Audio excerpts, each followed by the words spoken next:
Hello, Narnach here. Welcome back to Path of Exile.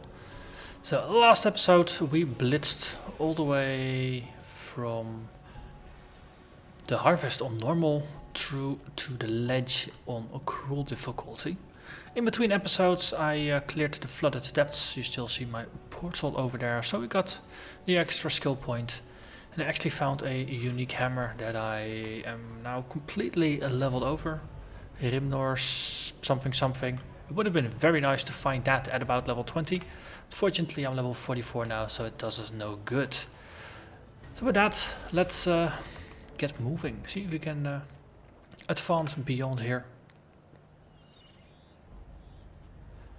See if we can at least make it to the prison today. And then at least clear the prison, defeat the warden. And maybe once we've done that, go back for the Ascendancy trial. But if I happen to come across the trial, we might as well do it while we are there. I'm not clear on that. In the trials, again, there's no real point in doing them before you want to gain access. Until that point it doesn't add nothing to the build. Except for having done it. We've already seen all the trials so far, so it's not like we're gonna get any new insights. We're just gonna get a feel for how much damage the traps will do on cruel difficulty versus normal. They'll hurt more, that's something that's to be expected. Let's see, reflects elemental damage. Still have to be slightly careful with the physical reflect, just to basically see how much damage they will actually inflict, if it's something that is relevant or not. Or if I have enough armor and regen that basically I can ignore physical reflect as well.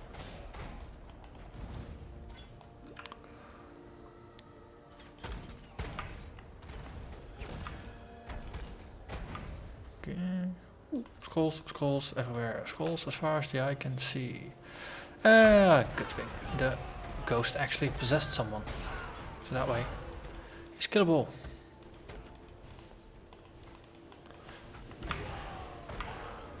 And there the Kaduku. He must die because he's a false god.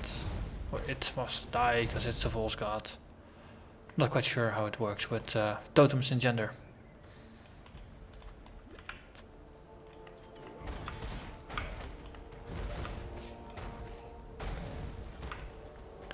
Let's see. Boom.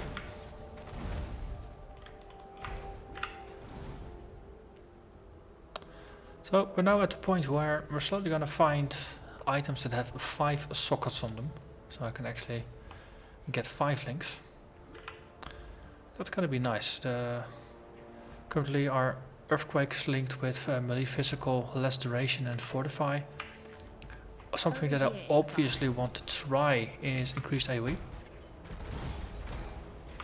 And depending on how much that adds and how useful it is to have that added AoE, I might also have a look at things like added fire or concentrated effect, going the opposite direction, going for a smaller AoE and just hitting way harder. I think concentrated effect also has a more damage multiplier, so more damage is always more effective than increased damage, because there is no stacking penalty.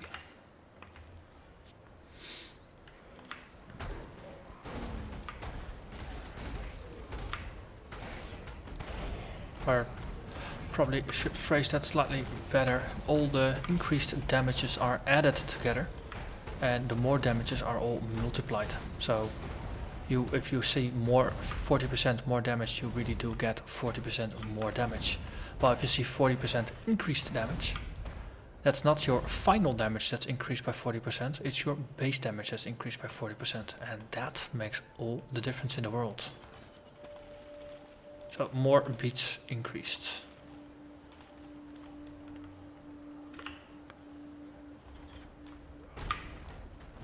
Well, it's pretty difficult to get more damage, so that's why you often settle for increased, and why most of the things on the skill tree give you more damage, or give you increased damage rather than more. Okay. Ooh. Something is leaving a lot of poison clouds here. Of course, that's the Torah mission. Let's look at how hard we're hitting Iron Point. Yeah. But let's actually quickly go for the Torah mission. We're rather mobile and lucky to find a dungeon here that has the Torah monsters.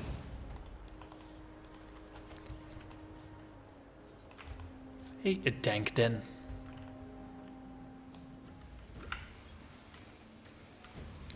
Hunt down all the infected beasts. Ooh, I got some blue queen of things. Let's have some fun.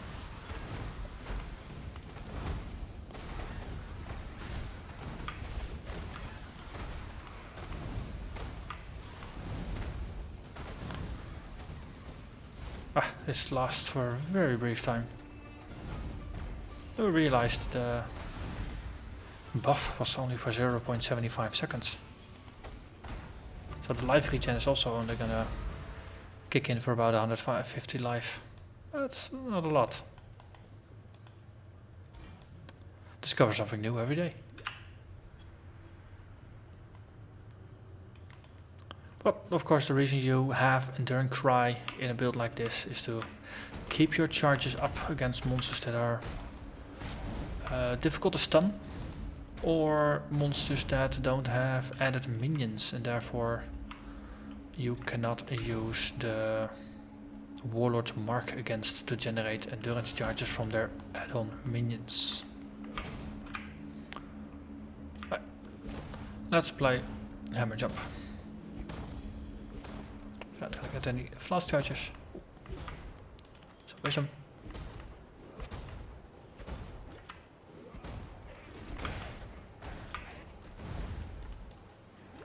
And we gain some charges, that means we can run. Aha.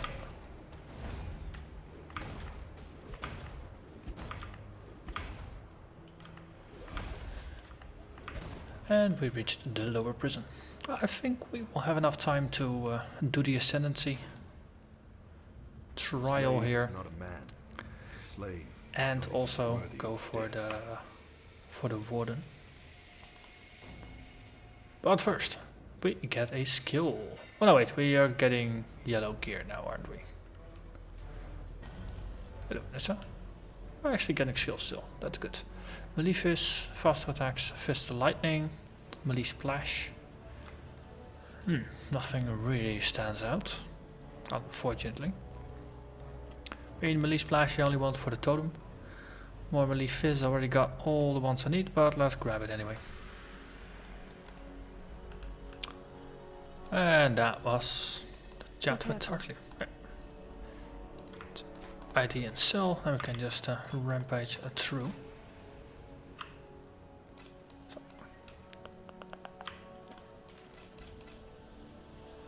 Let's see, put Belief is in.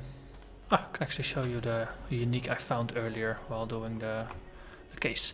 Rimnor's Hymn. It's a sledgehammer, requires level 17. It has 190% increased physical damage. A reduced enemy stun threshold, increased stun duration on top of the base increased stun duration, and 1% of the physical attack damage leads as life. This is a perfect leveling item. The thing is, its damage is just way too low to be useful. That's the unfortunate thing. So yeah, it's just gonna sit there, and if I accidentally suicide this character, then I'll have a very shiny weapon to level the rebuild with.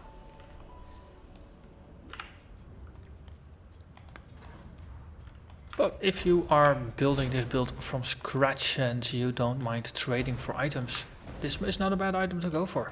It's a very nice leveling item. Especially if you can find one that has a higher item level. At least 35, because then you can get up to 5 sockets on it. At least level 25, item level 25 to get 4 sockets on it. And below that 3 is gonna be the max. So if you actually find it on level at level 17, then you're gonna get 3 sockets at best.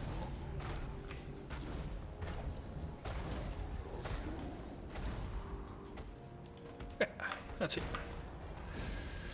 Ooh, there's a bunch of stuff going on here.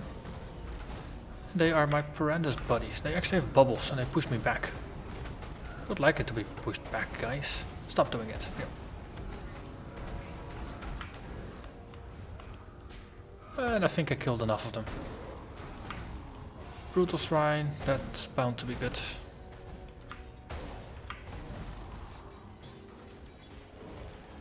Get a couple of coins. Yeah, see? Extra. Good stuff. Follow up. Let's see what's in the strongbox. Detonates nearby corpses. Don't think that's gonna be a good plan here. Okay, we hit it, we jump the heck out. Here, have a totem.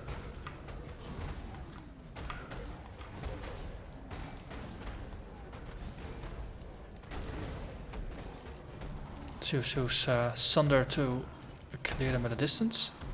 Okay, that was them. Potentially there's a lot of damage lying about here in corpses that will get exploded. And I know I have a lot of life resistance armor and maxed out resists with my endurance charges up. But if you don't have to tank a whole bunch of corpse explosions, then please don't tank a bunch of corpse explosions. Hey, Kadiro, haven't seen him in a while. How are you today, mister? Now you have Crimson Jewel for 47 coins. Oh, I'll take that deal. Actually, let's take the deal. We need 47 coins. So grab some from the stash. Let's see, we got 20. That means we just grab 27 more. 28, fine as well. Okay, we just keep going.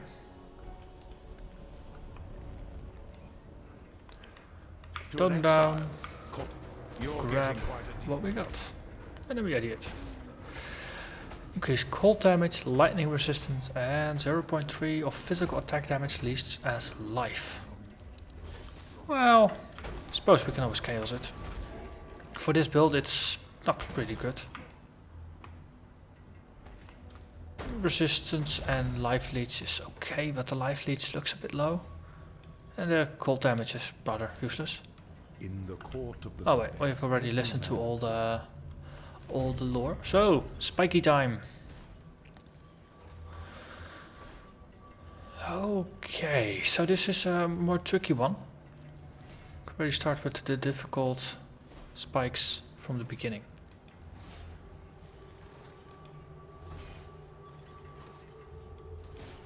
Ow. Very poor time for my mouse to jump out. So if you get caught in the spikes, just stay where you are, actually. That's the best idea, because then the next cycle will not hit you. Okay, this is on a timer.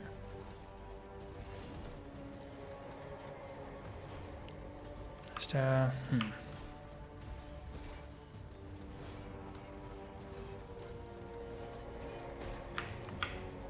Okay. Again, there's a little bit of space in here that's not being covered.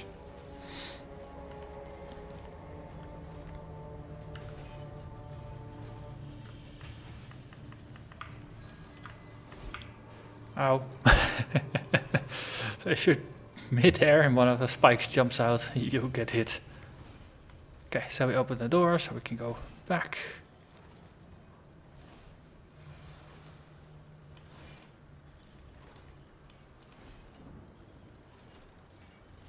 Okay, and we just follow the reversal. Boom. Ow. Just jump through. Again, movement skills are very, very useful for just getting out of here. but notice that my life was not taking a whole bunch of damage. I was relatively able to just take the damage and move on. So I think the damage is still the same as on normal. It doesn't seem to scale that much. Even the golem is not impressed. Well, he's got 3500 life. He's not supposed to be impressed, in all fairness.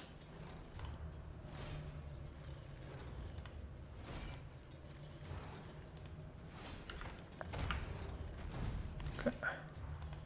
And we're through. So, cruel. It's the patterns are slightly more complicated. I think on normal, the first row through you only have a single layer, so you can just time it. And now you got 2 layers, so you already have the checkerboard pattern to deal with.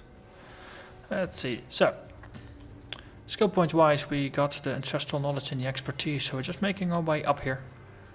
My goal is to get amplify, because that's gonna boost the AoE damage I've got and the radius, so that's gonna boost both earthquake and sunder.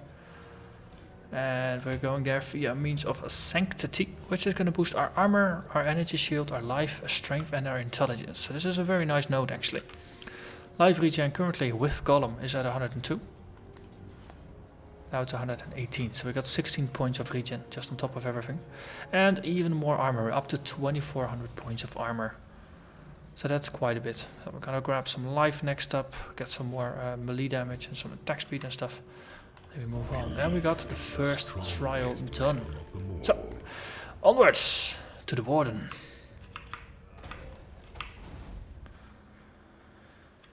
And then the question, of course, is the warden going to be all the way on the other side of the level, or is he going to be rather nearby?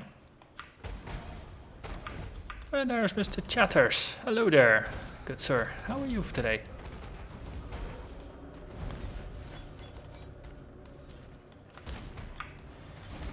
He's not very chatty today, is he?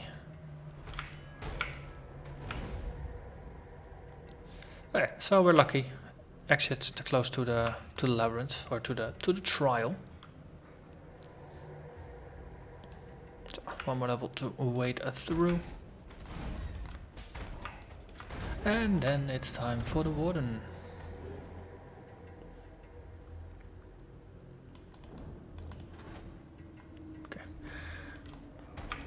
So I've had a couple of playthroughs of this level with different characters, and most of the time there's always a little bridge like this actually leading down that I overlooked. So now basically become the first thing I ever check.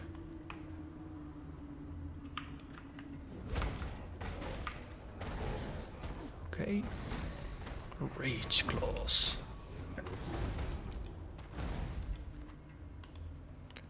Chance Warp.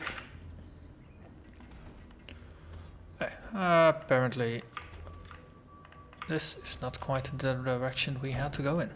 Yeah, die.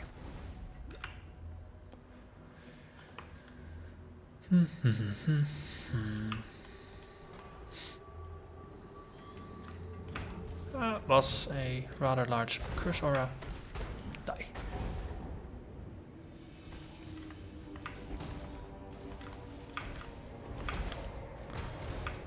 So I'm very curious now that I've got most of the components of the build together, how things are gonna scale up. If I'm gonna, well, if I'm gonna stay on the level where now I can just blitz Malachi without too much issues. I wonder if I'll remain on that level, or if at some point I will catch up again with the monster's damage curve and life curve, and I'll actually have to pay attention again. Let's see, assassinate the target, keep at least one guard alive, so let's not earthquake this, let's sunder this.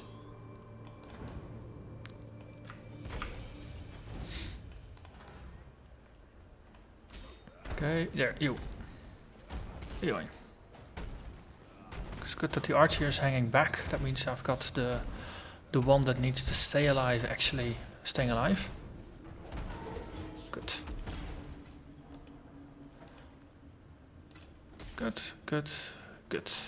Okay, they never said anything about keeping them alive after killing their designated protection object. Oh, we need to go back to v2. Sorry. Let's actually stick to this. To here, to there. Oh, I couldn't go through there either. I think I'm being stalked by green outlined people. So, level 3. Over there. Goodbye. If we get a couple more, then we actually have some charges. Well, we did some exploring there. Let's way off to the left here. See if this helps us find the exit. Worst case, we have to backtrack to where we did the assassination. Best case, it's not there and we don't have to.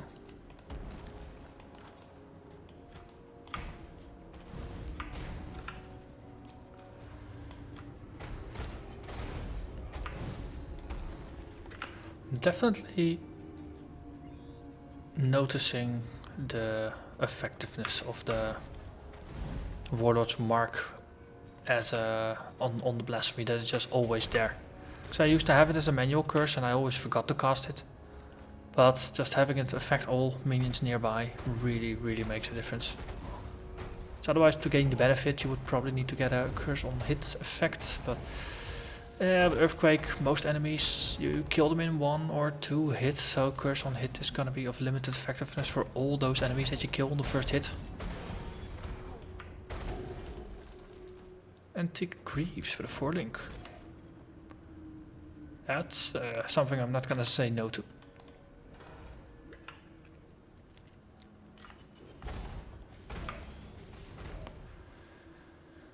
What level does it require? 37. It's only 7 levels below me. I think it's better than the current boots I've got. And it's already a 4-link. And they're white, so you can just put up 4 armor boosters, get them to 20% quality, all kit. With a bit of luck, you got yourself some decent boots. Ooh, Perandus boys. Ooh, 2 packs of Perandus boys.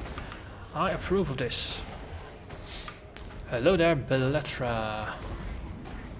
Or Belatra, hired assassin. So, Crystal Bond, Crimson Jewel, Perandus Cash. Yeah, it's a decent drop. Okay, it was just 1 Perandus Cash that just had the minions divide a little bit.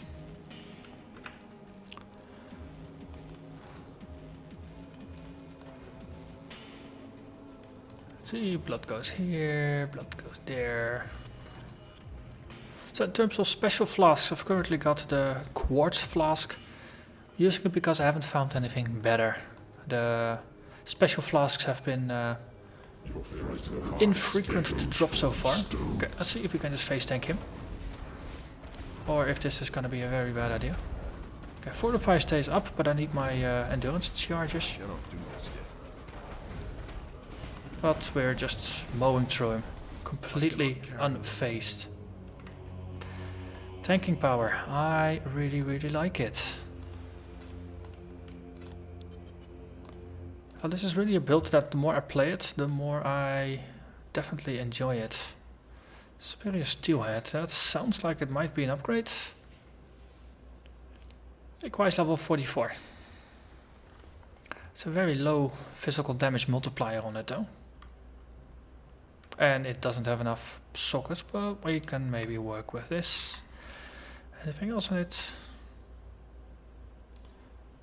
More blue items to sell. And we'll walk onwards to the portal, get away back to town. And then we're gonna call this an end for this episode. Next episode we're probably gonna make it as far as Merveil. The ship graveyard's usually not overly exciting. But Merveil, that could be fun. So, as always, I'm gonna thank you very much for watching. Hope you enjoyed it, and I'll see you next time. Bye bye.